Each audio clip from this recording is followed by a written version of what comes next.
Good morning students. आज हम लोग इंटरफेरेंस के बारे में डिस्कस करने वाले हैं। बिल्कुल फ्रेश टॉपिक आपके लिए। यहाँ जो मैं डिस्कस करूँगा वो है बेटा इंटरफेरेंस का मीनिंग क्या है, किस तरीके से इंटरफेरेंस पॉसिबल हो सकता है और इंटरफेरेंस का मैथमेटिकल एनालिसिस हम लोग यहाँ पे सीखने वाले हैं आपके पास। ध्यान देना इस बात के ऊपर, क्योंकि जब इसका मैथमेटिकल एनालिसिस के रिजल्ट आपको याद होंगे तो आप यंग डबल स्लिट का एक्सपेरिमेंट समझ पाओगे वहाँ पे। सबसे पहले समझो इंटरफेरेंस क्या होता है। जनरली जो डेली लाइफ के अंदर आप लाइट के फिनोमिना देखते हो उसमें आपको इंटरफेरेंस देखने को नहीं मिलता। ये फिनोमिना लैबोरेटरी में देखने को मिलेगा क्योंकि इसकी कुछ कंडीशन है। अगर लाइट की वो कंडीशन आप फुलफिल करते हो तो फिर आपको इंटरफेरेंस देखने को मिल सकता है। एक मिनट देख लेता हूँ फोकस आया कि नहीं आया। चलो आ रहा है फोकस, कोई दिक्कत नहीं है। वो कंडीशंस क्या होती है वो समझो। सबसे पहले एक छोटा सा आपको मैं रिकेप करवा देता हूँ कि हमने वेव के बारे में पढ़ा था। तो लाइट को वेव के टर्म में कंसिडर कर रहे हैं तो कुछ इस टाइप का आपके पास होगा।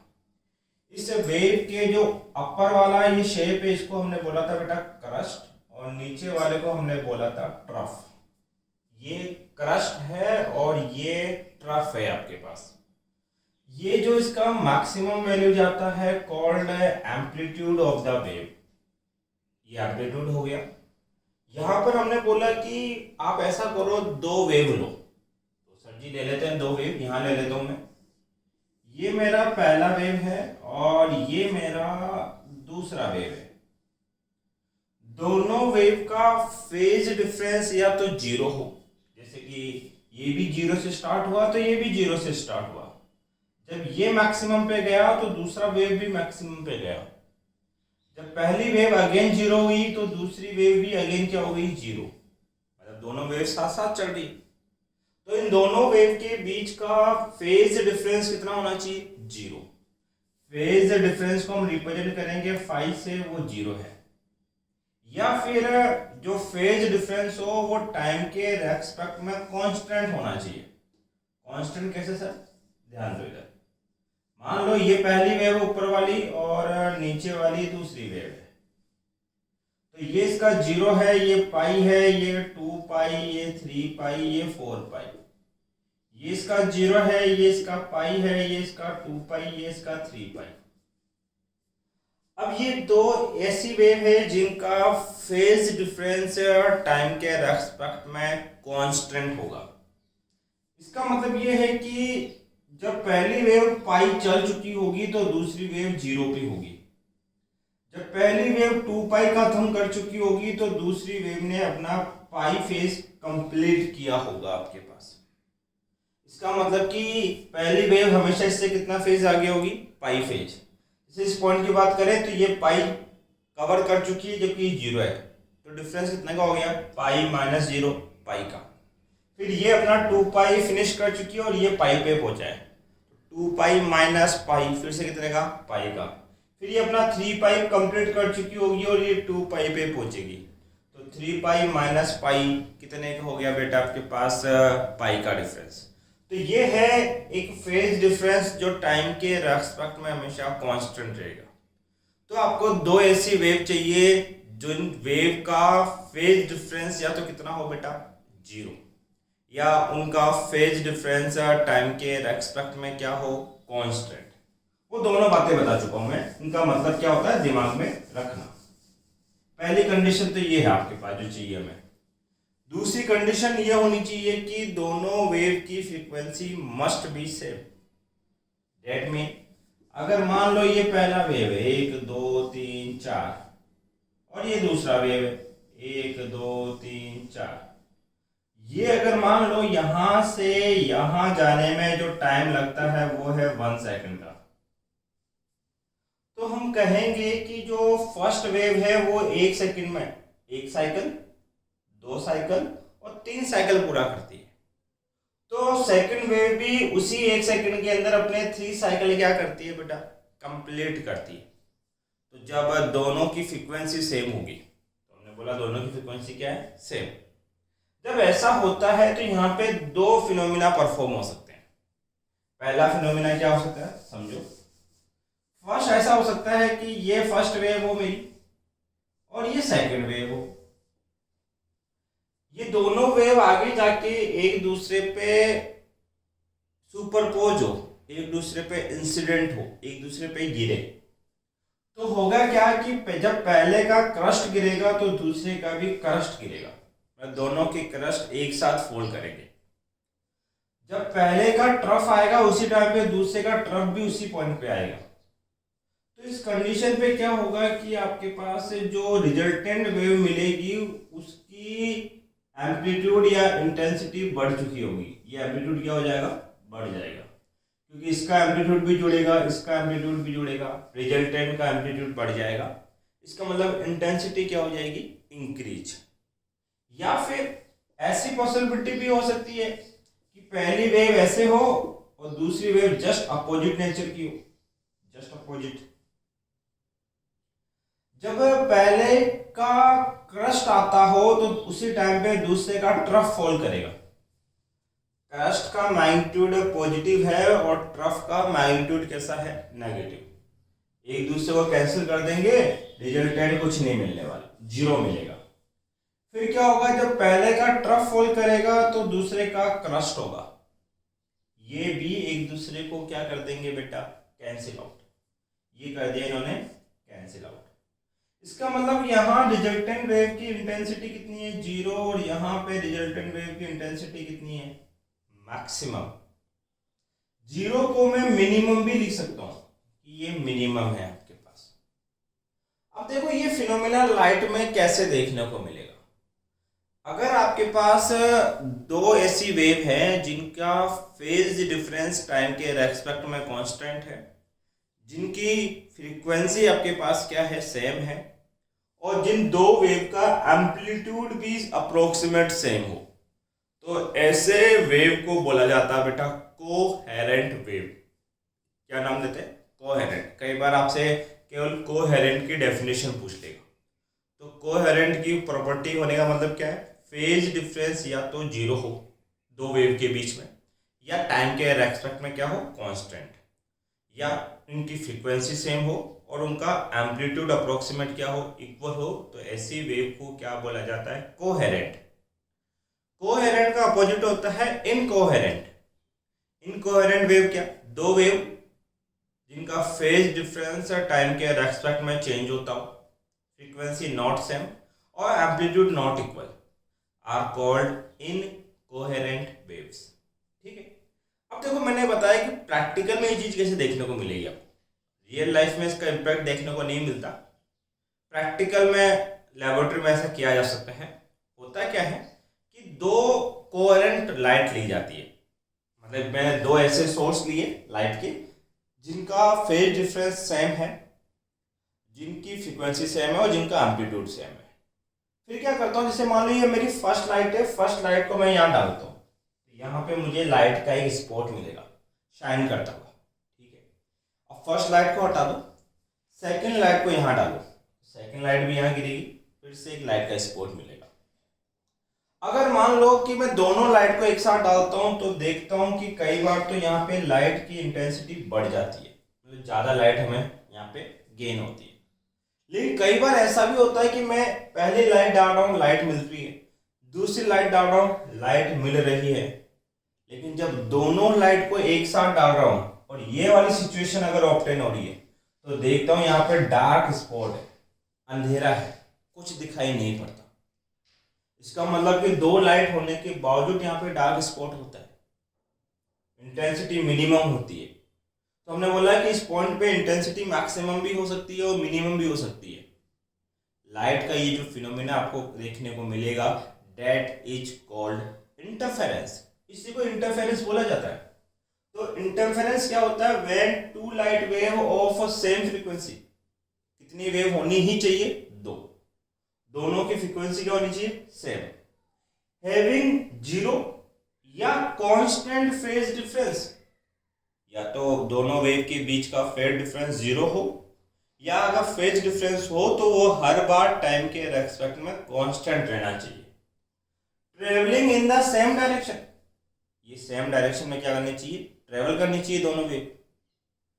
And superpose to each other, एक दूसरे पे सुपरपोज हो, एक दूसरे पे इंसिडेंट हो, the intensity become maximum at same point, some point के ऊपर तो इंटेंसिटी कैसी हो जाती है बेटा, मैक्सिमम, और मिनिमम एट अदर, कुछ पॉइंट पे क्या हो जाती है, ये मिनिमम हो जाती है, मतलब डार्क स्पॉट आते हैं।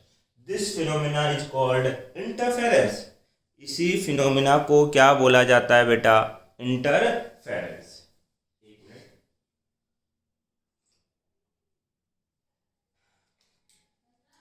देखो यहां पे आपके पास मैं बात कर रहा हूं कंडीशन ऑफ इंटरफेरेंस। मैंने कहा था कि इंटरफेरेंस ऐसे नॉर्मली दिखाई नहीं पड़ेगा, उसके लिए कुछ कंडीशन आपको फुलफिल करनी पड़ेगी। जो पहली कंडीशन है वो है कि both source must be coherent, ये तो है ही है कि जो दो लाइट सोर्स आप काम में लोगे दोनों कैसे होने चाहिए, कोहेरेंट। और कोहेरेंट होने का मतलब है phase difference between the wave must B zero और कांस्टेंट विद टाइम, कि दोनों वेव के बीच का फेज डिफरेंस या तो क्या होना हो, जीरो, या फिर टाइम के रेस्पेक्ट में क्या होना चाहिए, कांस्टेंट। दूसरी प्रॉपर्टी जो फुलफिल होनी चाहिए वो ये है कि frequency should be same of both light wave, दोनों लाइट वेव की फ्रीक्वेंसी भी क्या होनी चाहिए, सेम होनी चाहिए।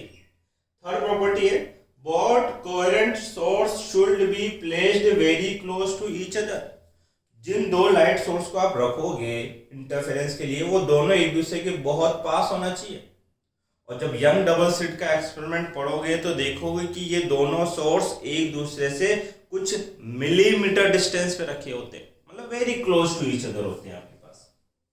थर्ड, अगर आपको प्रॉपर डार्क और प्रॉपर लाइट जो है उसका फिनोमिना देखना है तो उसकी कंडीशन ये है कि दोनों वेव का एम्पलीट्यूड या तो मस्ट भी इक्वल होना चाहिए या अप्रोक्सीमेट सेम होना चाहिए, तभी आपको प्रॉपर डार्क और प्रॉपर आपको लाइट फिनोमिना देखने को मिलेगा, डार्क और ब्राइट। ध्यान दो कि जब डार्क स्पॉट मिलता है तो उसको बोला जाता है डिस्ट्रक्टिव इंटरफेरेंस, और जब वहां पे ब्राइट स्पॉट देखने को मिलता है, बहुत चमकीली सतह आपको देखने को मिलेगी, तो उसको बोला जाएगा कंस्ट्रक्टिव इंटरफेरेंस। आगे पढ़ेंगे इस बात को हम लोग। तो the amplitude of both light wave should be same और अप्रोक्सीमेट इक्वल, दोनों वेव का एम्पलीट्यूड या तो सेम होना चाहिए या अप्रोक्सीमेट इक्वल होना चाहिए। क्यों होना चाहिए? बिकॉज एम्पलीट्यूड इज सेम, अगर एम्पलीट्यूड सेम होगा then destructive interference there will be good contrast, तो वहां पे आपके पास जो ब्राइट और डार्क होगी वहां पे जो फ्रिंजेस बनती है उनके बीच में गुड कॉन्ट्रास्ट होगा। कॉन्ट्रास्ट होने का मतलब आप इजीली देख पाओगे कि कहां तो डार्क खत्म हुई और कहां से ब्राइट स्टार्ट हुई। इंटरफेरेंस फ्रिंजेस के बीच में। अब ये फ्रिंजेस क्या होती है अभी बताएंगे आपको। Light wave must be travel along the same direction to superpose each other, भाई दोनों वेव एक ही डायरेक्शन में मूव करनी चाहिए ताकि वो एक दूसरे पे क्या हो सके बेटा, सुपरपोज। कोशिश करते हैं शायद इंटरफेरेंस आपको देखने को मिले। जैसे कि बात करूं मैं, ये मैंने टॉर्च डाली तो आपको शायद बोर्ड के ऊपर मेरे फिंगर्स दिखाई पड़ रहे होंगे। फिंगर की क्या बन रही है बेटा, शेडो। मुझे नहीं पता कैमरे में ये शेडो दिखाई दे रही नहीं दिखाई दे रही। अब देखो शेडो जब आपके पास दिखाई दे रही है तो जहां पे आपको डार्क दिख रहे हैं, देखो यहाँ पे पूरा डार्क है, फिर बीच में लाइट है, फिर डार्क है आपके पास, तो ये जो शेप आपको दिखाई पड़ती है इसी को बोलते हैं बेटा फ्रिंज।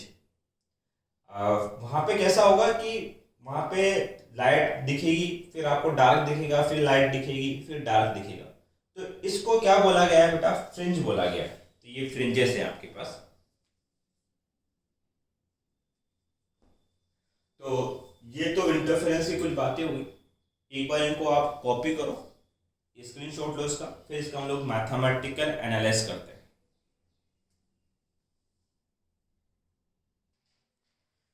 देखिए बेटा, अगला पार्ट जो हमें स्टडी करना है वो है mathematical analysis of interference. Interference का हम लोग मैथमेटिकल एनालिसिस कर रहे हैं। इसके लिए क्या किया बेटा, मैंने दो वेव कंसिडर कर ली। ये मेरा पहला वेव है, फर्स्ट वेव। इस फर्स्ट वेव का जो एम्पलीट्यूड है वो मैं कंसिडर कर रहा हूँ बेटा A1, और इस फर्स्ट वेव का जो फेज है वो है ओमेगा टी। तो इस फर्स्ट जो वेव होगी इसका डिस्प्लेसमेंट का इक्वेशन होगा बेटा y1। और इक्वेशन आपको लिखनी आती है अगर आपने अल्टरनेट करंट पढ़ा है। कैसे लिखते हैं? सबसे पहले उसका मैग्नीट्यूड लिखते हैं, कितना है a1। फिर इसका शेप कैसा है? साइनोसोडल, मतलब ये साइन का एक फंक्शन है। और फिर फेज कितना चल रहा है? Omega T. तो ये आपका क्या है बेटा? फर्स्ट वेव है। सेकंड, हमने ये एक ऐसा एक वेव लिया आपके पास, ये मेरा सेकंड वेव है। इसका फेज मैंने कंसिडर कर लिया ओमेगा टी प्लस 5। इसका एम्पलीट्यूड कितना है सर? a2 है। अब मुझे इसके डिस्प्लेसमेंट की इक्वेशन लिखनी है, कितनी? y2। तो y2 क्या लिखा जाएगा बेटा? a2 sign omega t plus of 5। ये वेव भी इस डायरेक्शन में मूव कर रही है और ये भी इस डायरेक्शन में मूव करती है। और इस पॉइंट पे क्या होती है बेटा? आपके पास सुपरपोज होती है। अब इस पॉइंट पे जब सुपरपोज होगी तो एक रिजल्टेंट वेव मिलेगी कुछ इस तरीके से। इस रिजल्टेंट वेव का एम्पलीट्यूड मैं a कंसिडर कर लेता हूं। इस रिजल्टेंट वेव का फेज डिफरेंस कुछ होगा आपके पास। तो इस रिजल्टेंट वेव के डिस्प्लेसमेंट की इक्वेशन क्या आएगी, उसको हमें मैथमेटिकली एनालाइज करना है। तो इसके लिए क्या करेंगे? अकॉर्डिंग टू सुपरपोजिशन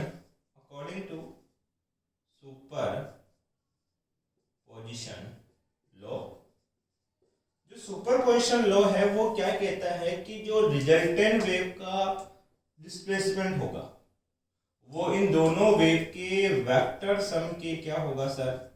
इक्वल होगा। चलो, y इक्वल टू y1 की वैल्यू कितनी है बेटा? a1 sine of omega t plus y2 का अमाउंट कितना है? a2 sine of omega t plus 5। आपने मैथ में एक फॉर्मूला पढ़ा है sine a plus B. Sine a plus B होता है बेटा sine a cos b plus का कॉस a साइन b। तो यहां देखो ये साइन a प्लस बी बन रहा है। इसके अकॉर्डिंग इसको ओपन करेंगे तो y इक्वल टू हो जाएगा a1 sign omega T a2, यहां क्या बनेगा सर? साइन a का काम कौन कर रहा है? Omega t. Sine cos B का काम कौन कर रहा है सर? 5 प्लस कॉस a मतलब कि कॉस ओमेगा टी और साइन बी मतलब कि साइन 5 आपके पास। ठीक है, ऐसा करो, इसको अंदर मल्टीप्लाई कर दो। y इक्वल टू हो जाएगा a1 sign omega t plus a2 sign omega T cos 5।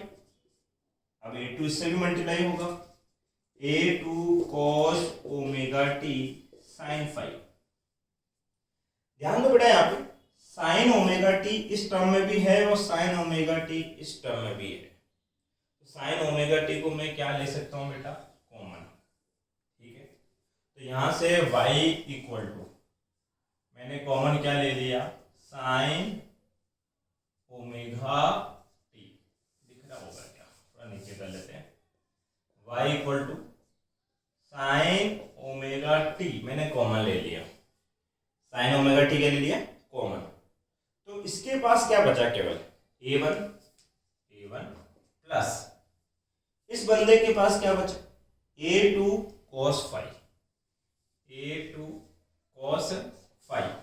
ठीक है, प्लस साइन एजीटी प्लस एजीटी। इसको लिख रहा हूं बेटा मैं a2 cos omega t sine 5। Sine 5 को पहले लिख दो और cos ओमेगा टी को बाद में, और इतनी सी टर्म को मैंने ब्रैकेट में डाल दिया। एक चीज समझो, जो जो डेटा मैंने ब्रैकेट में लिखा है, जैसे यहां लिखा है ब्रैकेट में a1 प्लस a2 cos 5 और यहां लिखा है a2 sin 5, इन दोनों टर्म के पास टाइम का कोई फंक्शन नहीं है। डेट में ये दोनों टर्म टाइम के रेस्पेक्ट में क्या है? कांस्टेंट। तो इन दोनों टर्म को आगे सोल्व करने के लिए हमें कुछ अज्यूम करना पड़ेगा। कंसीडर कर लेते हैं, लेट्स कि जो a1 plus a2 cos phi है उसको कंसिडर कर लिया a cos थीटा। यहाँ cos का फंक्शन था तो cos थीटा कंसिडर कर लिया मैंने। फिर ऐसे ही a2 sin फाई है उसको मैंने कंसिडर कर लिया a sin थीटा। इसका मतलब कि इस टर्म को आगे सॉल्व करने के लिए मुझे दो डेटा अज्यूम करने पड़े। मुझे पता नहीं है कि a की वैल्यू क्या है या थीटा की वैल्यू क्या है, इसीलिए बाद में a कितना होगा उसको भी मैं कैलकुलेट करूंगा और थीटा कितना होगा उसको भी मैं कैलकुलेट करूंगा। अभी तो जो मैंने कंसिडर किया है उसको दोबारा रिप्लेस कर रहा हूं मैं। तो बताओ y इक्वल टू क्या हो जाएगा। इस चीज को मैं क्या लिख सकता हूं, a cos theta, a cos theta multiply में क्या sin omega t plus of a2 sin phi को मैं लिख सकता हूं a sin थीटा मल्टीप्लाई में क्या cos ओमेगा t। कोई दिक्कत नहीं होनी चाहिए आपके पास। y इक्वल टू आपके पास ऐसा करो, a देखो दोनों इक्वेशन में कॉमन है, कॉमन ले लो। साइन को पहले लिखो cos को बाद में, sine omega t cos theta plus cos को पहले लिखो साइन को बाद में cos omega t sin theta. Sir ऐसा कर क्यों रहे, देखो ये फिर से इस फॉर्मूले में कन्वर्ट हो जाएगा। sin a cos b प्लस cos a sin b को लिखा जा सकता है sin a प्लस b। देखो ये हो गया sin a cos b प्लस cos a sin b। Again y equal to हो जाएगा बेटा a sin a का मतलब था ओमेगा t प्लस थीटा। तो ये है रिजल्टेंट वेव की क्या इक्वेशन। लेकिन इस इक्वेशन में दो डेटा ऐसा है जो मैंने अज्यूम किया था, जैसे एक तो a की वैल्यू और दूसरा थीटा की वैल्यू मैंने अज्यूम की थी। तो इन दोनों डेटा को मुझे कैलकुलेट करना पड़ेगा। तो a क्या है, रिजल्टेंट वेव का एम्पलीट्यूड है। तो एम्पलीट्यूड ऑफ रिजल्टेंट वेव, मुझे रिजल्टेंट वेव का क्या निकालना है बेटा, एम्पलीट्यूड ए कैलकुलेट करना है। उसके लिए क्या करना बेटा, इसको बनाना इक्वेशन नंबर फर्स्ट और इसको बनाना इक्वेशन नंबर सेकंड। अगर आपको एम्पलीट्यूड कैलकुलेट करना है, ए का अमाउंट निकालना, तो ऐसा करना बेटा, इक्वेशन फर्स्ट का स्क्वायर और इक्वेशन नंबर सेकंड का स्क्वायर करके इनको ऐड कर देना। अब ध्यान रखना कि स्क्वायर जो है वो दोनों तरफ होता है। तो सबसे पहले फर्स्ट के LHS का स्क्वायर करो, a1 plus a2 cos phi का क्या करना पड़ेगा, होल स्क्वायर। फिर प्लस करना है इक्वेशन नंबर सेकंड के LHS को, ये हो जाएगा a2 sin फाई का क्या बेटा, होल स्क्वायर आपके पास। देन जब LHS जोड़े हैं तो RHS भी जोड़ने पड़ेंगे।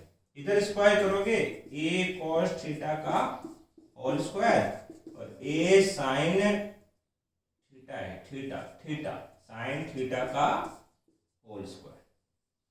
अब देखो ये मैथ का फॉर्मूला बन गया a प्लस b का होल स्क्वायर। क्या होता है, a square plus b square plus 2ab। इसके अकॉर्डिंग इसको ओपन करोगे तो a1 square plus a2 square cos square phi plus का कितना आपके पास 2a1 a2 cos फाई।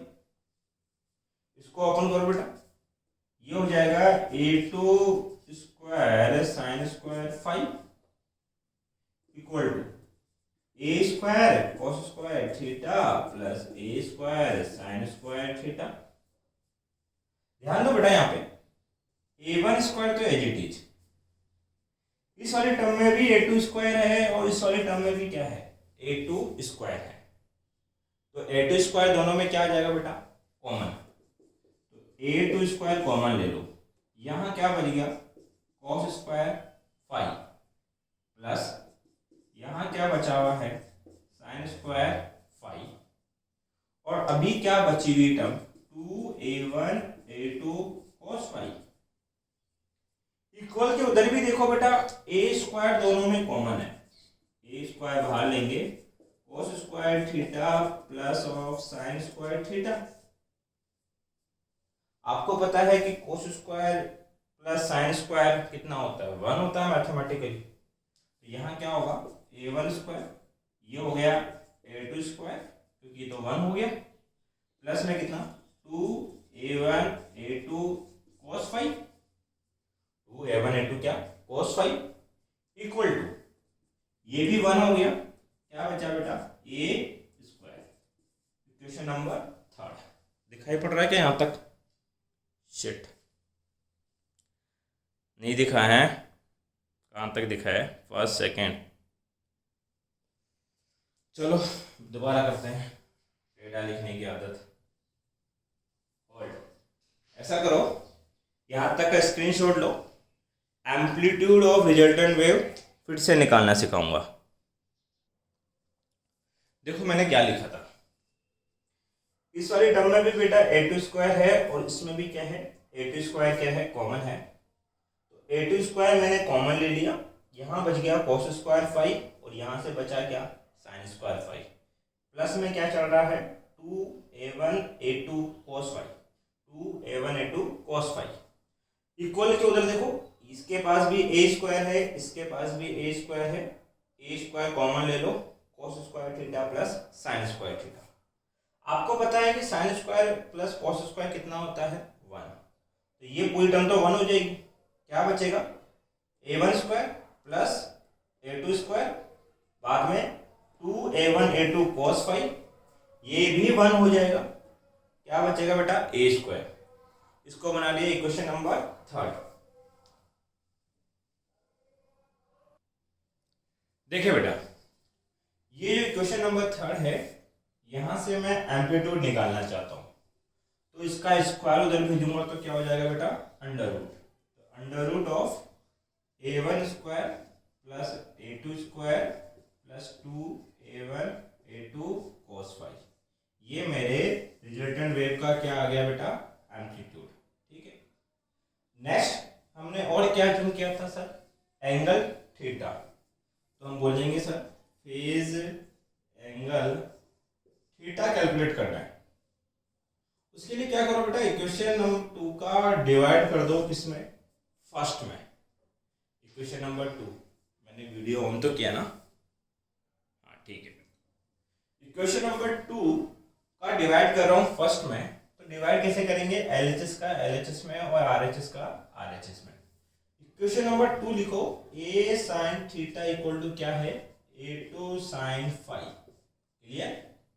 फिर आपके पास a cos theta equal to क्या है a1 प्लस a2 cos 5, दोनों का क्या कर दो सर डिवाइड, a से a cancel, sine theta upon cos theta tan theta हो जाएगा, tan थीटा इक्वल टू हो जाएगा a2 sine of 5 upon a1 plus a2 cos of 5, ये आ गया रिजल्टेंट वेव के फेज एंगल का फॉर्मूला। तो एक तो उसके एम्पलीट्यूड की इक्वेशन याद रखनी है और दूसरा फेज एंगल। अब यहाँ पे एक नई टर्म आप सीखोगे, date is intensity.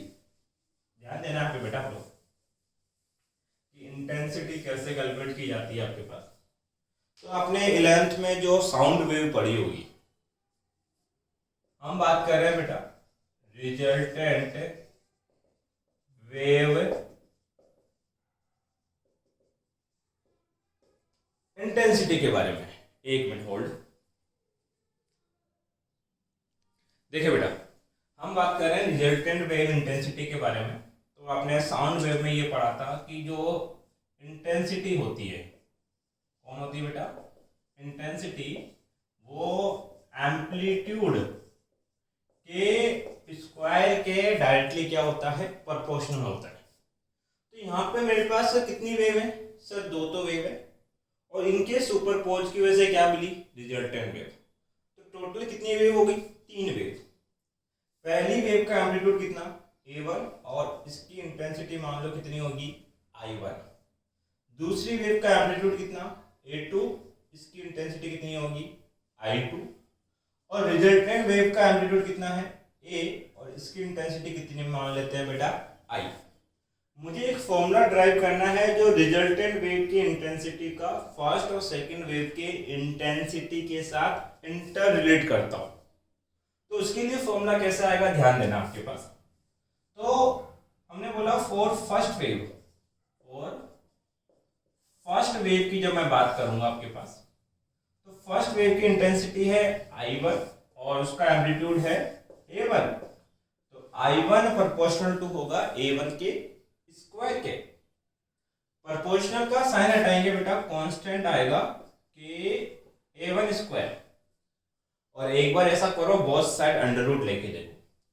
Under root लेंगे, under root of I1 equal to हो जाएगा अंडर रूट के ऑफ A1। जैसे ये फॉर्मूला आपने फर्स्ट वेव के लिए लिखा, इसी तरीके से लिखना है for second wave. For second wave, second wave की इंटेंसिटी I2 प्रोपोर्शनल टू होगी A2 का स्क्वायर। I2 इक्वल टू हो जाएगा के A2 square. Both side under root लिया तो अंडर रूट के ऑफ A2। ऐसे ही हम बात करेंगे बेटा resultant wave. For resultant wave, यहां पे कौन होगा सर, I प्रोपोर्शनल टू क्या होगा, A स्क्वायर। प्रोपोर्शनल का साइन हटाएंगे, I इक्वल टू हो जाएगा के A स्क्वायर। इसके अंडर रूट की हमें रिक्वायरमेंट नहीं पड़ेगी। उसके बाद क्या करना बेटा, फ्रॉम इक्वेशन नंबर थर्ड, ये इक्वेशन थर्ड है उसको एज इट इज लिख दो। इक्वेशन थर्ड क्या कहती है, ए स्क्वायर इक्वल टू होगा A1 square plus A2 square plus 2A1 A2 cos phi. ऐसा करो, इस इक्वेशन थर्ड को बोथ साइड के से मल्टीप्लाई कर दो, इधर भी के इधर भी के। मैथमेटिक्स इस बात को अलाउ करती है कि इक्वल के बोथ साइड किसी भी डेटा से मल्टीप्लाई, डिवाइड या कोई भी ऐड और सब्ट्रैक्ट कर सकते हो, बट कंडीशन है बोथ साइड होना चाहिए। अब देखो ये क्या बन जाएगा, के A स्क्वायर। अब ये के पहले इससे मल्टीप्लाई होगा, के A1 स्क्वायर, फिर के इससे मल्टीप्लाई होगा, के A2 स्क्वायर। अब ध्यान दो, ये के जब यहां आए तो इस के दो टुकड़े कर देना है। जैसे आपको पता है कि 2 को लिख सकते हैं under root 2 multiply of under root 2, ऐसे ही के को लिख देना रूट के मल्टीप्लाई ऑफ रूट के। इसका मतलब कि जब के यहां आएगा तो उसके दो टुकड़े करके लिखेंगे, 2 अंडर रूट के ऑफ A1 एक बार और अंडर रूट के ऑफ A2 एक बार और cos फाई। देखो रूट के मल्टीप्लाई रूट के, वापस के ऑप्टेन होने वाला है आपके पास, ठीक है, ध्यान देना। यहां ये जो के A स्क्वायर है, के A स्क्वायर, इसको मैं I लिख सकता हूं, के A1 स्क्वायर को मैं I1 लिख सकता हूं, के A2 स्क्वायर को मैं I2 लिख सकता हूं, 2 रूट के A1 को मैं रूट ऑफ I1 लिख सकता हूं, रूट के A2 को मैं रूट ऑफ I2 लिख सकता हूं और cos फाई। ये हो गई रिजल्टेंट वेव की क्या, इंटेंसिटी। तो रिजल्टेंट वेव की इंटेंसिटी का फॉर्मूला क्या होता है, I equal to I1 plus I2 plus 2 root I1 root I2 cos of phi आपके पास। देखो ये दो फॉर्मूला आपको याद रखना है। एक तो रिजल्टेंट का एम्पलीट्यूड कितना होता है, under root of A1 square plus A2 square plus 2A1 A2 cos phi, और एक रिजल्टेंट की क्या, इंटेंसिटी। इसके बाद हम पढ़ेंगे बेटा आपके पास इंटरफेरेंस कितने टाइप के बताए थे, दो, कंस्ट्रक्टिव इंटरफेरेंस और डिस्ट्रक्टिव इंटरफेरेंस। यहां तक का एक बार स्क्रीनशॉट लो बेटा। देखिए बेटा, हमें कंस्ट्रक्टिव इंटरफेरेंस को डिक्लेयर करना है। कंस्ट्रक्टिव का मतलब क्या होता है वो समझे आप सबसे पहले आप लोग, कि कंस्ट्रक्टिव इंटरफेरेंस में जो फेज डिफरेंस होगा उसकी वैल्यू क्या हो सकती है। तो हमने बोला था कि कंस्ट्रक्टिव तब होगा जब आपके पास ब्राइट आएगा, मतलब कि जब इंटेंसिटी ऑफ रिजल्टेंट वेव क्या होगी, मैक्सिमम। और ऐसा तब हो सकता है, जैसे बात करूं मैं, ये मेरी फर्स्ट वेव,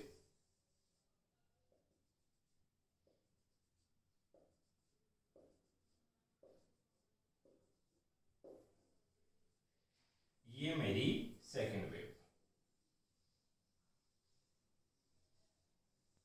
ठीक है भैया। फर्स्ट वेव का फेज देखो 0 पाई 2 पाई 3 पाई 4 पाई 5 पाई 6 पाई 7 पाई 8 पाई। सेकेंड वेव का फेज देखो 0 पाई 2 पाई 3 पाई।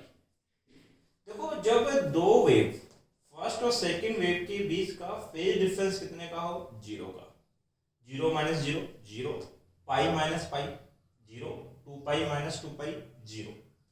जब दो वेव के बीच का फेज डिफरेंस 0 होगा, फ्रीक्वेंसी सेम होगी, तो पहले वेव के क्रस्ट पे दूसरे का क्रस्ट आएगा।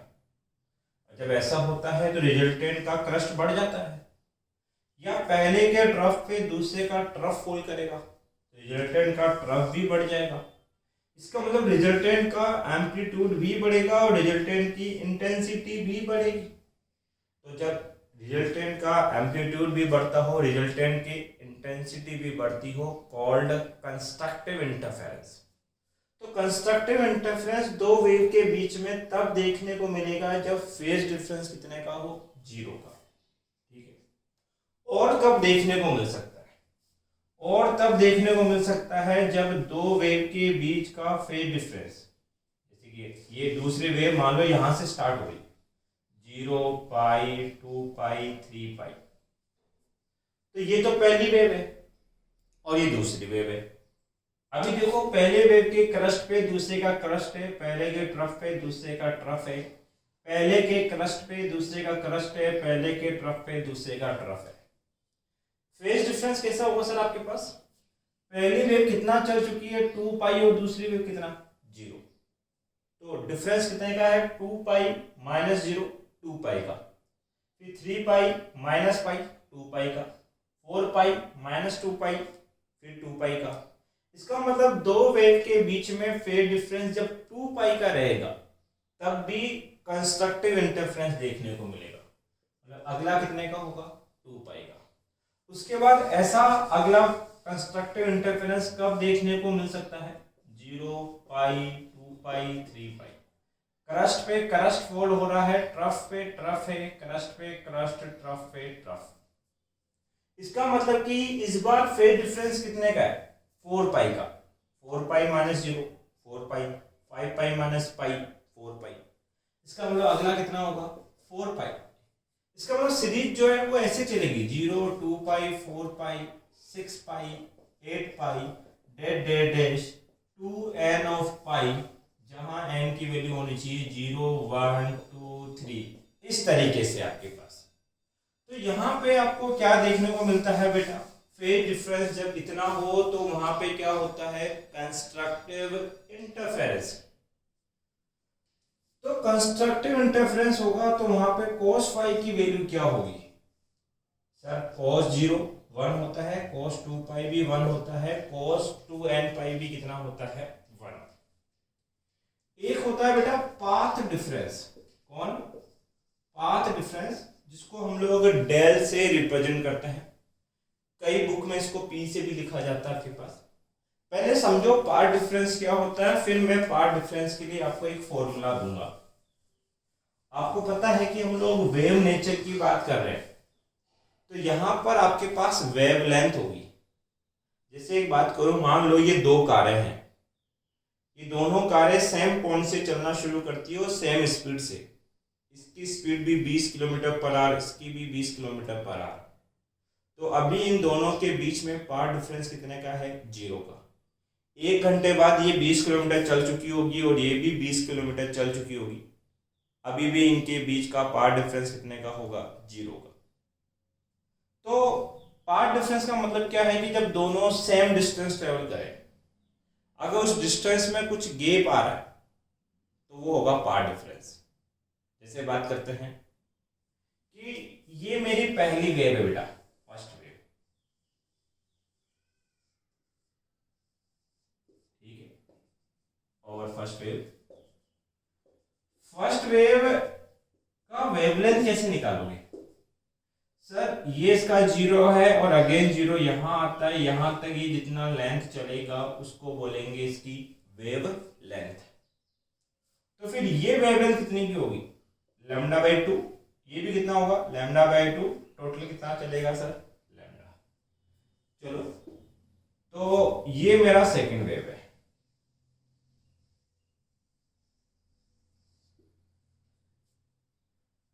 जब पहला वेव 0 पे था तो दूसरा वेव भी 0 पे था।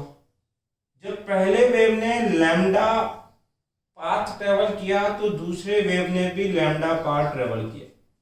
इसका मतलब दोनों वेव सेम फेज में है और दोनों के बीच का पाथ डिफरेंस कितना लिखोगे सर, ये लैम्डा चली तो ये भी कितना चली लैम्डा, लैम्डा माइनस लैम्डा 0। इसका मतलब कि जब पाथ डिफरेंस 0 होगा तब क्रस्ट पे क्रस्ट फॉल करेगा, ट्रफ पे ट्रफ करेगा।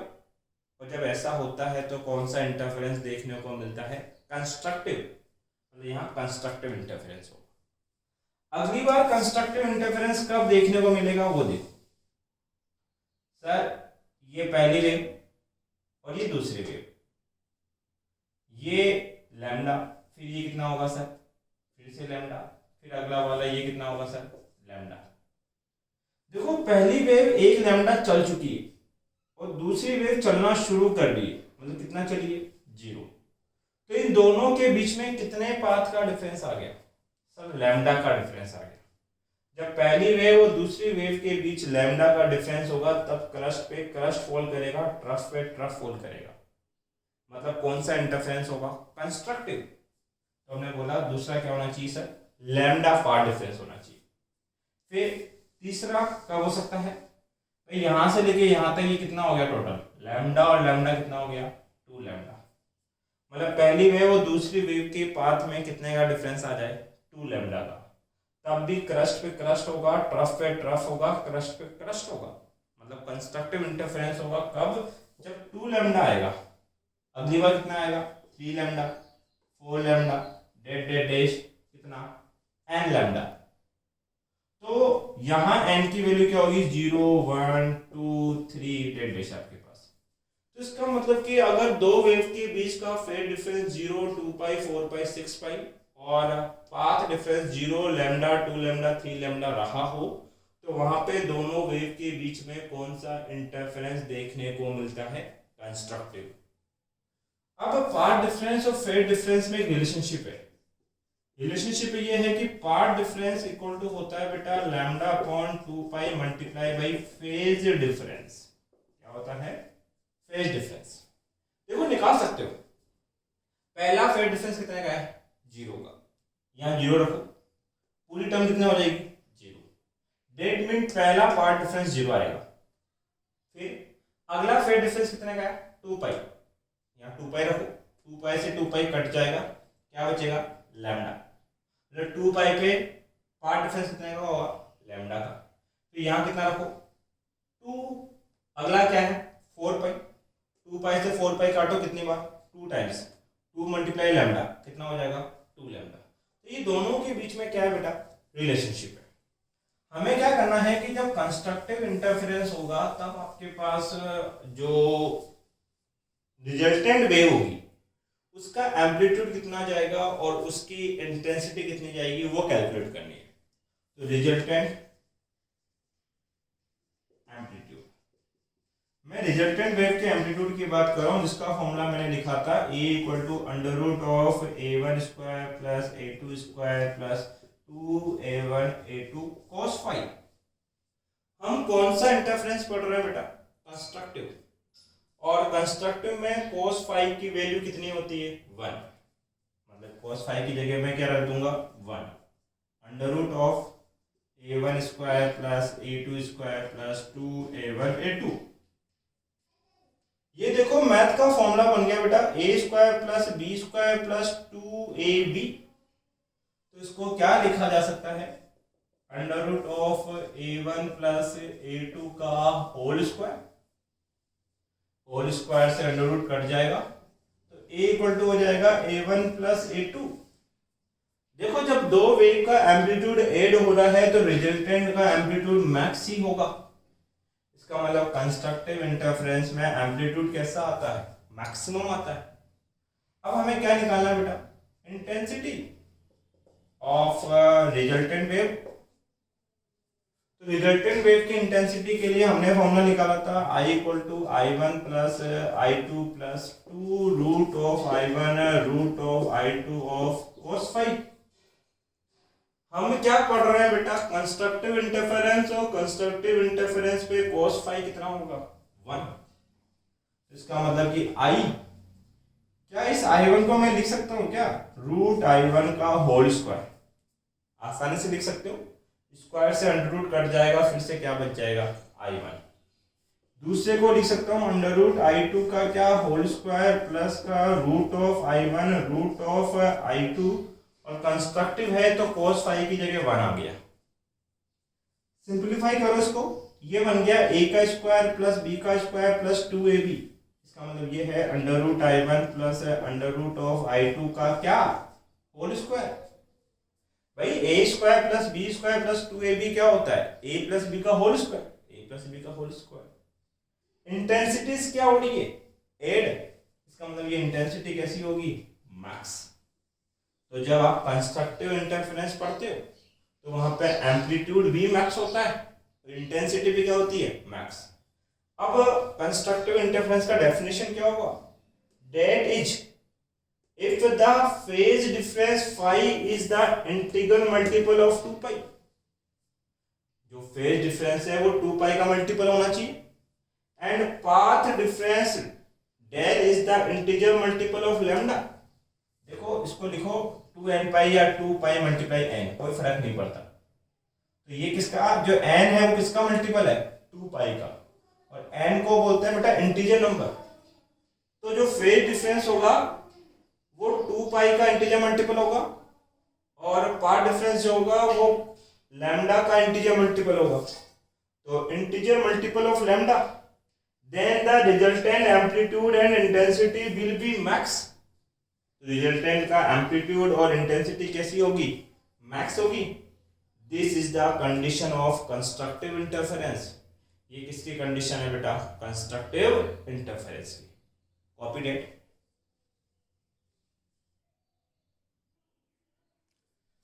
देखो बेटा, अगला है आपके पास डिस्ट्रक्टिव इंटरफेरेंस।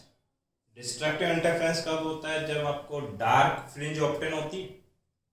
तो डिस्ट्रक्टिव इंटरफेरेंस के लिए फेज डिफरेंस की कंडीशन क्या होगी वो हमें कैलकुलेट करनी है। ध्यान दो यहाँ पे कि सर ये मेरी फर्स्ट वेव है, कैसी वेव है, फर्स्ट वेव। और अब क्या बनाएंगे हम बेटा, सेकेंड वेव आपके लिए, और ये मेरी सेकेंड वेव है, ठीक है। ये 0 पाई, एक मिनट, देखो भैया दो वेव है, पहली वेव दूसरी वेव। पहली वेव है 0 पाई 2 पाई 3 पाई 4 पाई 5 पाई 6 पाई 7 पाई और 8 पाई। दूसरी वेव 0 पाई 2 पाई। देखो जब पहली वेव और दूसरी वेव के बीच का फेज डिफरेंस पाई का रहा हो तो होगा क्या, पहले का जब क्रस्ट आएगा तो दूसरे का क्या आएगा, ट्रफ। ये दोनों एक दूसरे को क्या कर देंगे, कैंसिल, और रिजल्टेंट वेव का इंटेंसिटी 0 हो जाएगा, मतलब कि डार्क आ जाएगा। डार्क का मतलब डिस्ट्रक्टिव बन जाएगा। फिर जब पहले का ट्रफ आएगा तो दूसरे का क्रस्ट आएगा, उस पर दोनों एक दूसरे को कैंसिल कर देंगे। फिर crust trough, crust cancel, crust trough cancel. इसका मतलब कि इनके बीच का फेज डिफरेंस कितने का होना चाहिए, पाई का।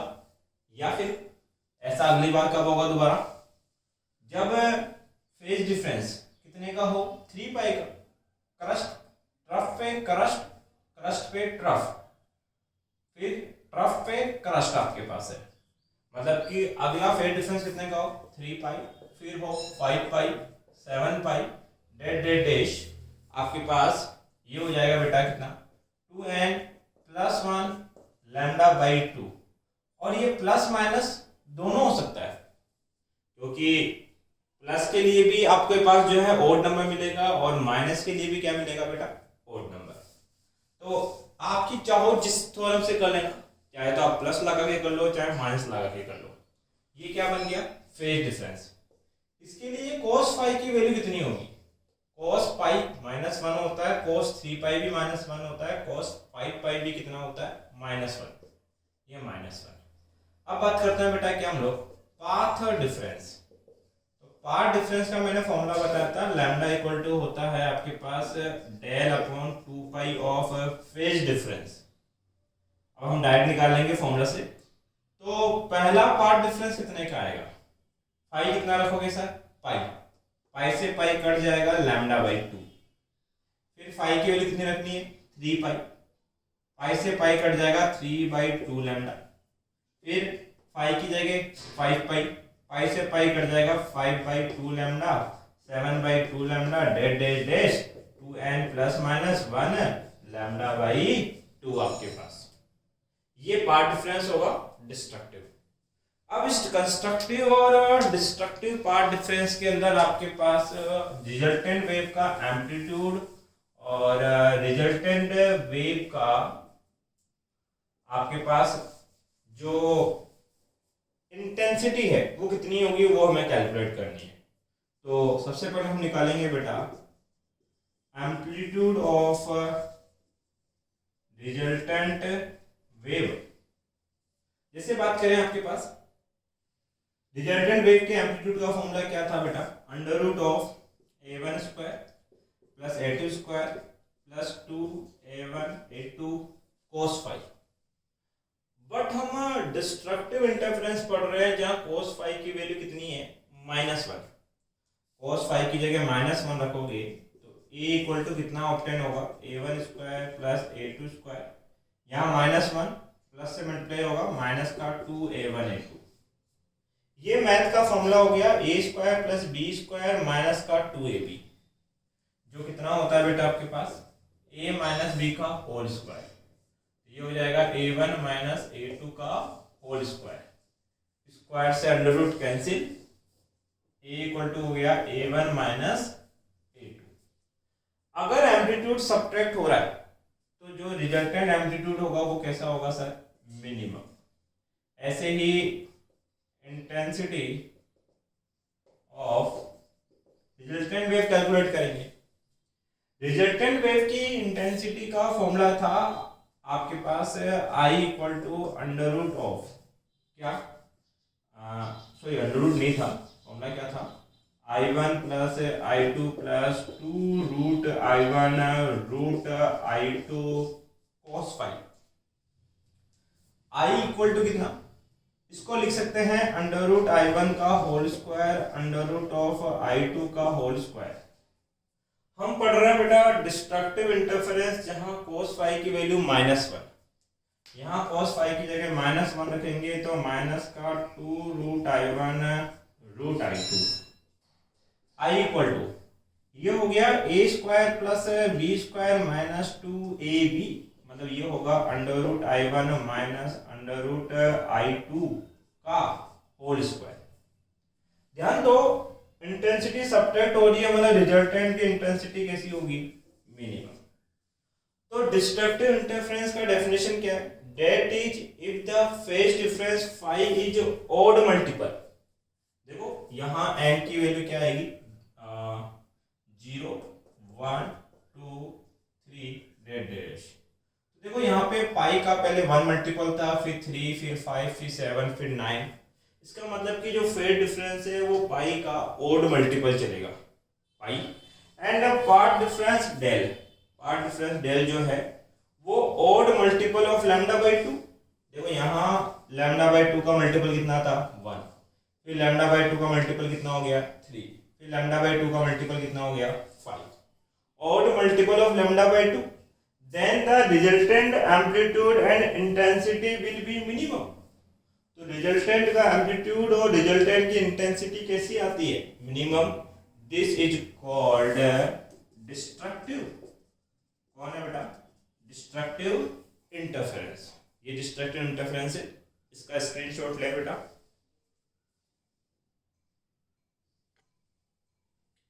तो आज के लिए केवल इतना ही। आई होप वीडियो पसंद आया होगा, पसंद आए तो इसको लाइक करें और वीडियो को फ्रेंड्स के साथ बेटा शेयर करें। यहाँ जो हमने बेटा लर्न किया ना, जितना भी आपके पास इंटरफेरेंस के बारे में, इसको इम्प्लीमेंट करेंगे अगले लेक्चर में जब आप क्या पढ़ोगे बेटा, यंग डबल स्लिट एक्सपेरिमेंट। तो तो जब आप यंग डबल स्लिट एक्सपेरिमेंट पढ़ो तो कंस्ट्रक्टिव इंटरफेरेंस और डिस्ट्रक्टिव इंटरफेरेंस के अंदर पाथ रेफरेंस कितना रहता है, लैम्डा डेल इक्वल टू कितना आपके पास आता है, वो वैल्यूज आपको लर्न होनी चाहिए आपके पास। बाकी अपनी स्टडी करते रहें, आपके बोर्ड के एग्जाम की डेट आ चुकी है, आपको पता है बेटा।